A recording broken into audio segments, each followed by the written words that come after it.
Good morning, everyone. I'm Shivani, and I'm back with another video. In this video, we'll discuss about a very significant comment by High Court, Delhi High Court, not Delhi High Court, sorry, that is only High Court from Bangalore, I guess, Karnataka, right? And this is very significant because nowadays technology is booming and social media coverage is also booming every day, and we are taking advantages and benefit to prove ourselves in legal proceedings too.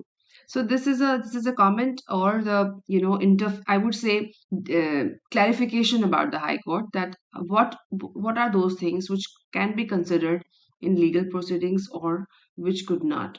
So let's begin with it.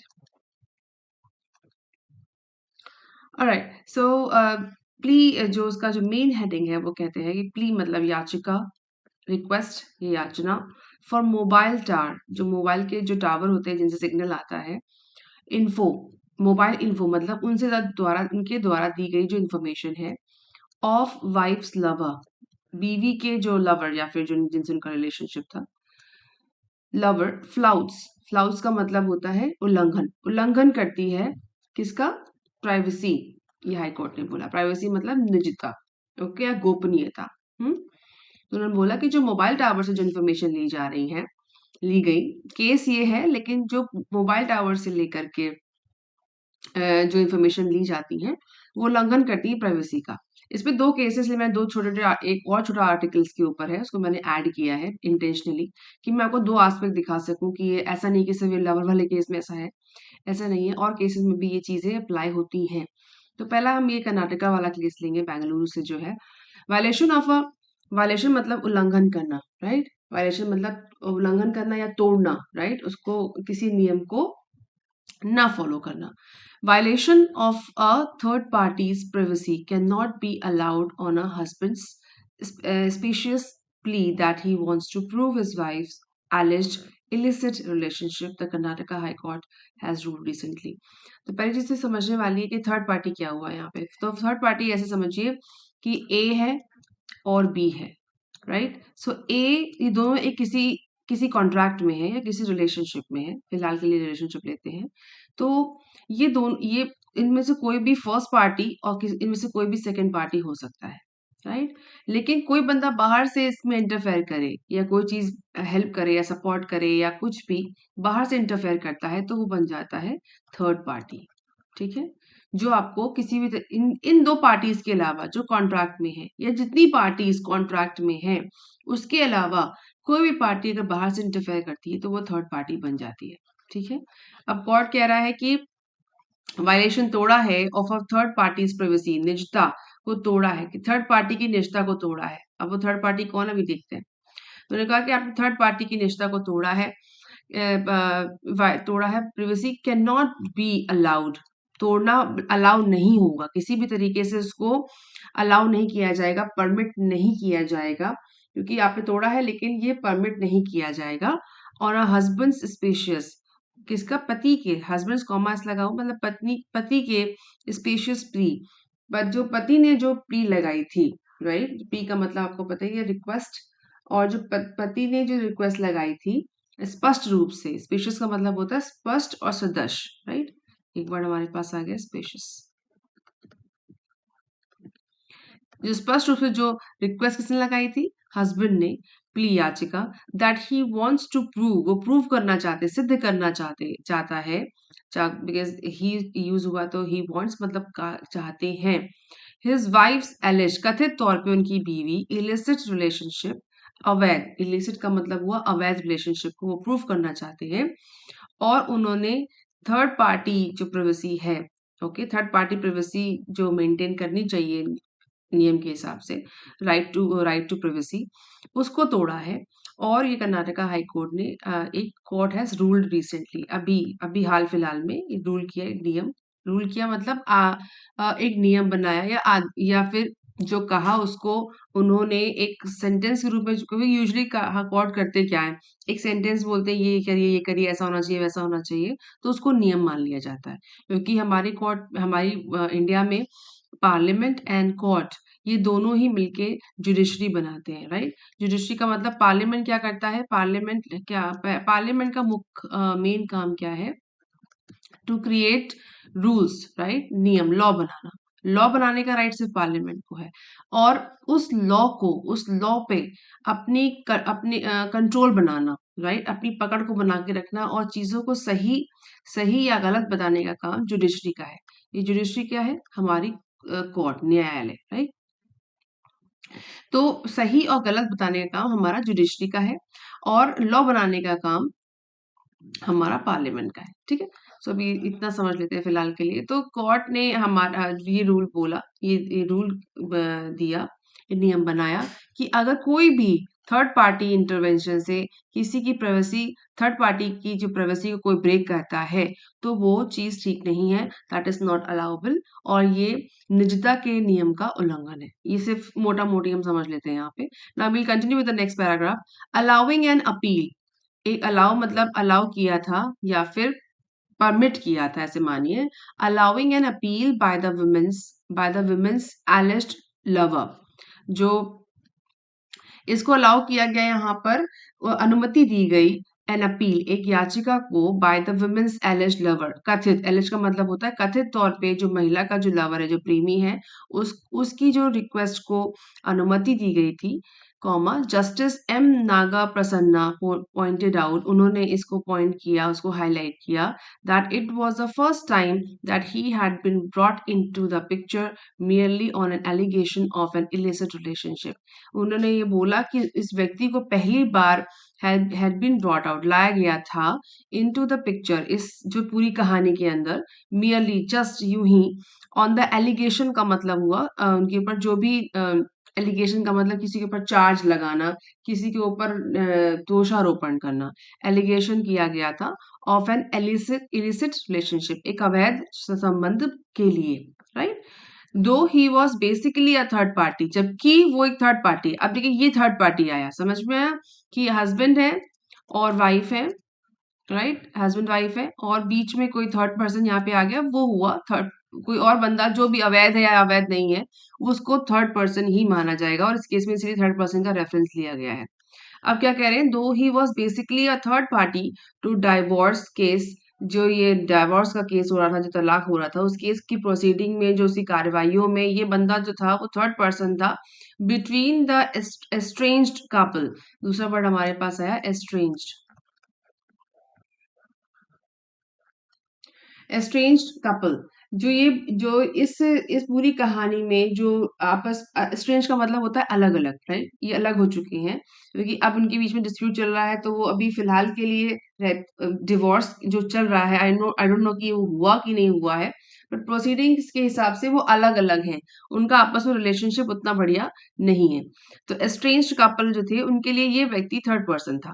Quashing next word हमारे पास आया, quashing मतलब रद्द करना, quash का मतलब होता है रद्द करना या फिर अभिखंडन करना। Okay, so quashing a family court, एक फैमिली कोर्ट, क्योंकि हाई कोर्ट के पहले फैमिली कोर्ट्स भी होती हैं हमारे स्टेट में।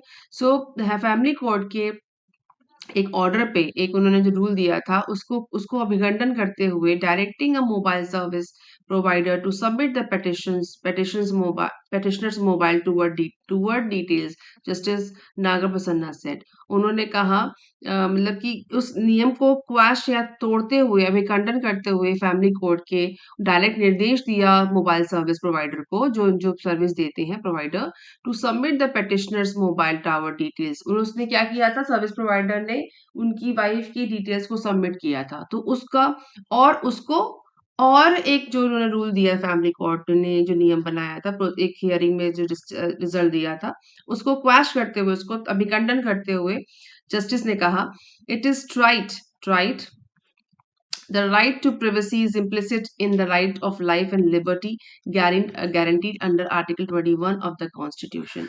उन्होंने कहा कि सबसे पहले the word is trite, it is trite, the right to privacy is implicit, मतलब उन्होंने बोला कि जो ये सिचुएशन है, जो ये रिलेशन, जो ट्राइट का मतलब जो नियम है, जो घिसा पिटा, इट इज ट्राइट टू इनविजिबल, जो इनहेरेंट नियम है ये, जो बहुत ज्यादा, वैसे ट्राइट का मतलब घिसा पिटा होता है, बट उन्होंने बोला it is trite, the right to privacy is implicit in the right to life and liberty guaranteed under Article 21 of the constitution, it is a right to be let alone.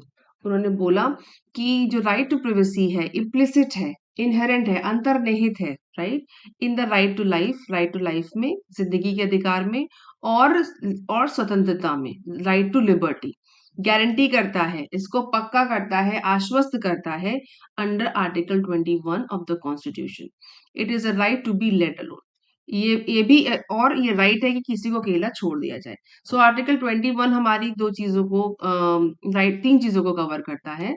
Article 21 जो हमारे court ने बोला, पहला right to life, ठीक है, फिर उन्होंने बोला राइट टू लिबर्टी, फिर उन्होंने पहले बोल दिया राइट टू प्रिवेसी। सो ये तीनों चीजें कनेक्टेड है आर्टिकल 21 से।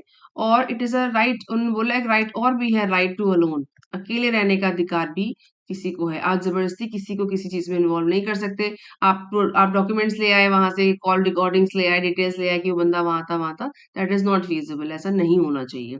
सो कोर्ट ने क्लियरली बोला, a citizen has a right to safeguard and the privacy of, एक नागरिक को पूरा अधिकार है कि वो सेफगार्ड का मतलब करे। सेफगार्ड का मतलब हुआ कि रक्षा करे, सेफगार्ड करे द प्रिवेसी, निजता ऑफ हिज ओन, उसकी निजता को वो सेफगार्ड कर सकता है, उसको संरक्षित कर सकता है।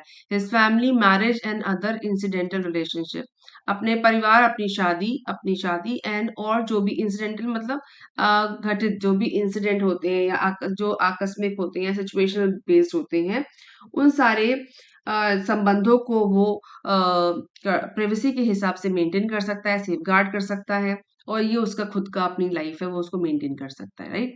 सो has a right to safeguard, संरक्षण कर सकता है अपनी निष्ठा को। निष्ठा में सारी चीजें आती हैं, वो खुद आता है, उसका परिवार आता है, उसकी शादी आती है, और उसके संबंध भी आते हैं। इंसिडेंटल का मतलब होता है सिचुएशन बेस्ड।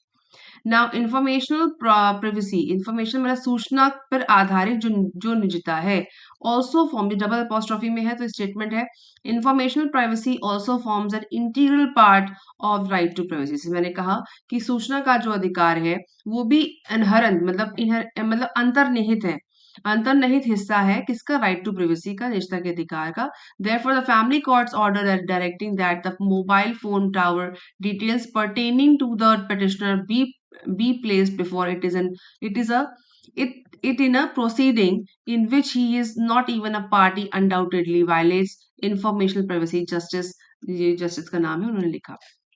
उन्होंने कहा कि इसलिए क्योंकि ये निजता का अधिकार राइट टू प्राइवेसी में ही आता है, इसलिए ये भी information privacy also forms an integral part of the right to privacy, उन्होंने एक चीज बोली। इसलिए द फैमिली कोर्ट, जो फैमिली कोर्ट है, उसने जो आदेश दिया directing that the mobile tower pertaining, उससे कनेक्टेड मतलब उस संबंध से जुड़े हुए, उस केस से जुड़े हुए, पर्टेनिंग का मतलब to the petitioner be place before it in a proceeding in which he is not even a party, जबकि वो पार्टी भी नहीं था, जो ये बंदा था थर्ड पर्सन, वो उस केस में है भी नहीं, फिर भी उसको लेके आना और कार्रवाइयों में उसको लेके आना, और उसको which he is not even a party, जबकि पार्टी भी नहीं है, अनडाउटेडली, अनडाउटेडली कि मतलब कि क्लियर तरीके से, निश्चित रूप से वायलेट्स, जो वह तोड़ता है या खंडन करता है इंफॉर्मेशनल प्राइवेसी, सूचना के अधिकार को, या इंफॉर्मेशन सूचना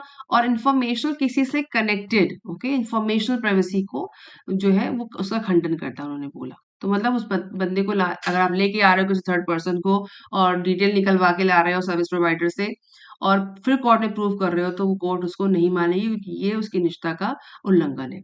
The petitioner had challenged the February 2019 order by the family court in Bengaluru, summoning मतलब आदेश दिया, उनको बुलावा भेजा, his mobile tower record details, उन्होंने स्क्वाड को सम्मन भी किया कि आपने कैसे किसी के मोबाइल टावर्स की इंफॉर्मेशन की अथॉरिटी ये स्टेटमेंट दिया, या आपने उसको ये ऑर्डर जो दिया उसको सही, वैसे भी वो क्वैश कर चुके हैं, खंडन कर चुके हैं इस बात का, तो उसका कोई मटेरियलाइजिंग चीज नहीं है, बहुत इंपॉर्टेंट चीज नहीं है, बट अगेन उन्होंने सम्मन इसलिए किया क्योंकि अगर वो सम्मन नहीं करेंगे तो उनको कैसे पता चलेगा कि इससे क्या क्या इफेक्ट आ रहे हैं। सो उन्होंने बोला, तो कोर्ट ने बोला कि the petitioner had challenge the February, जो पेटिशनर याचिका था, याचिका करता था, हैड चैलेंज, उसने चैलेंज किया था the February 2019 order by the family court, उन्होंने जो फैमिली कोर्ट का ऑर्डर था बेंगलुरु का, उसको सॉरी बेंगलुरु समनिंग, तलाश, समनिंग का मतलब होता है बुला भेजना, राइट, समन किया था इस मोबाइल टावर रिकॉर्ड डिटेल्स।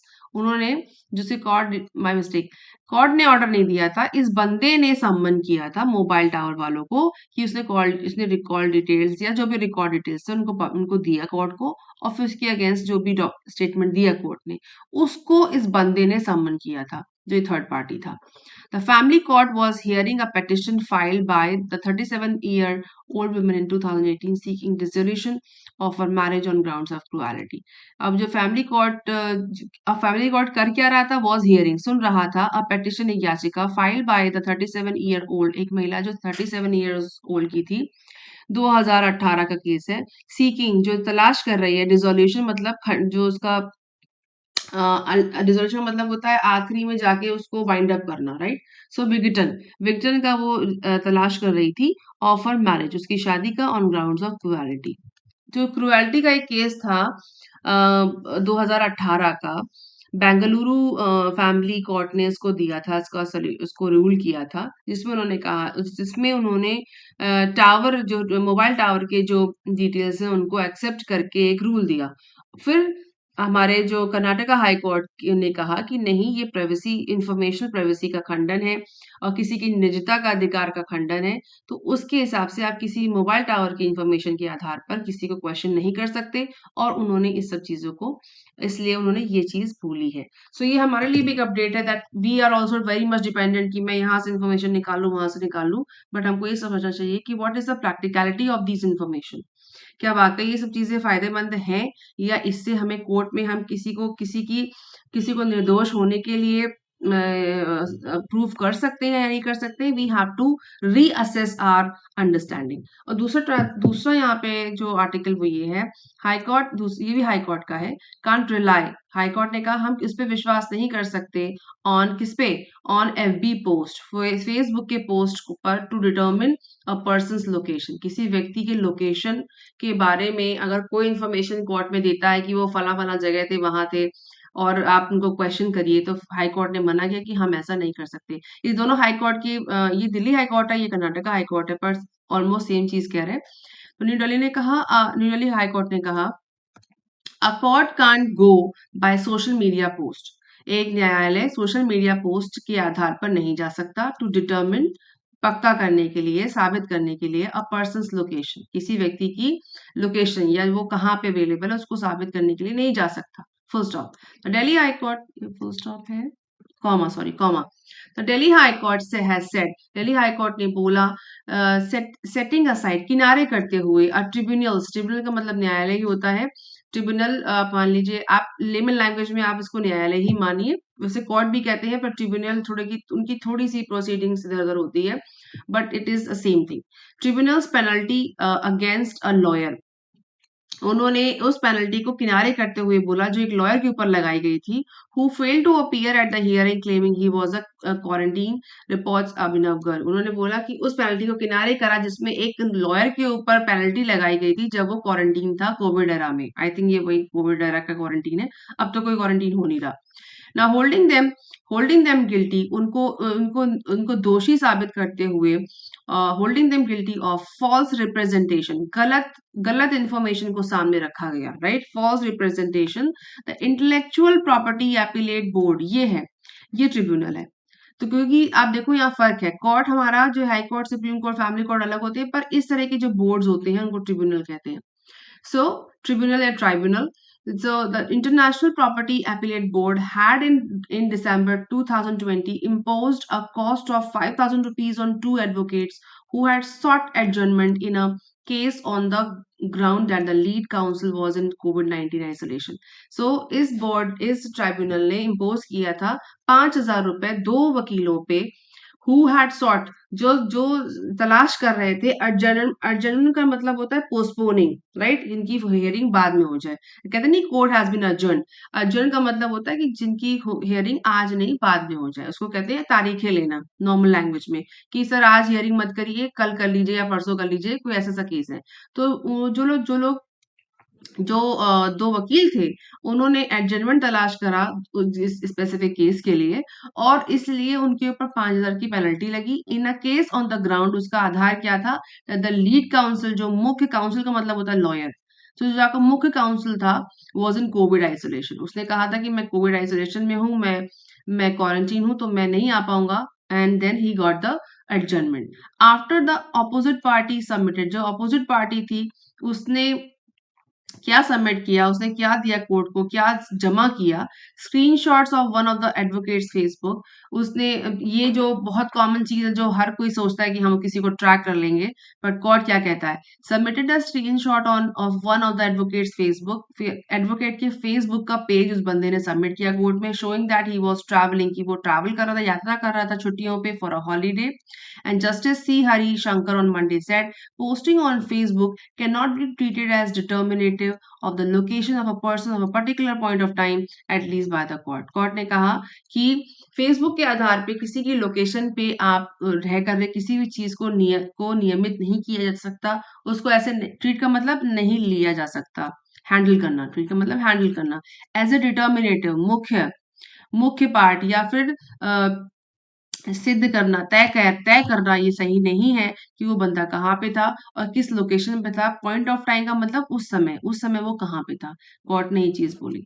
तो उन्होंने यहाँ पे भी ट्रिब्यूनल ने जो पेनल्टी लगाई थी उसको किनारे कर दिया हाई कोर्ट ने, कि उसको नहीं माना जाना चाहिए, क्योंकि फेसबुक के आधार पे की लोकेशन को हम कोर्ट में चैलेंज नहीं कर सकते और ऐसे किसी के ऊपर एलिगेशन नहीं लगा सकते।